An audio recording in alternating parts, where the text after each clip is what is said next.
ஒரு நட்சத்திரத்திற்கு 6வது நட்சத்திரம் வெற்றியை தரக்கூடிய நட்சத்திரம். அப்போ இந்த ரேவதி நட்சத்திரத்தில் பிறந்த யாராக இருந்தாலும் இந்த பரிகாரம் செல்லுபடியாகும்.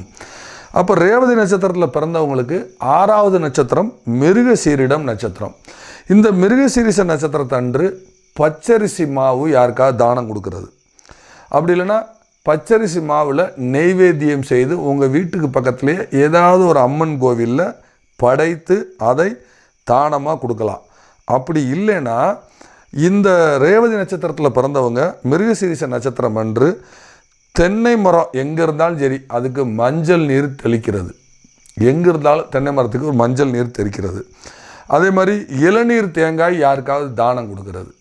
இது செஞ்சு பாருங்கள், லைஃப்பில் மிகப்பெரிய மாற்றம் உண்டு. இவங்க இந்த ரேவதி நட்சத்திர அன்பர்கள் மிருகசீரிஷ நட்சத்திரத்தன்னைக்கு தான் செய்யணும், மற்ற நாளில் செய்யக்கூடாது. இதை செய்யும் பொழுது இப்போ ஒரு காரியத்துக்கு போகிறோம், ரொம்ப நாளாக தடை இருக்குது, ரேவதியில் பிறந்தாச்சு, மிருகசீரிஷத்தன்னைக்கு இதை செஞ்சுட்டு அந்த காரியத்தை தொடங்குங்க, வெற்றி நிச்சயம்.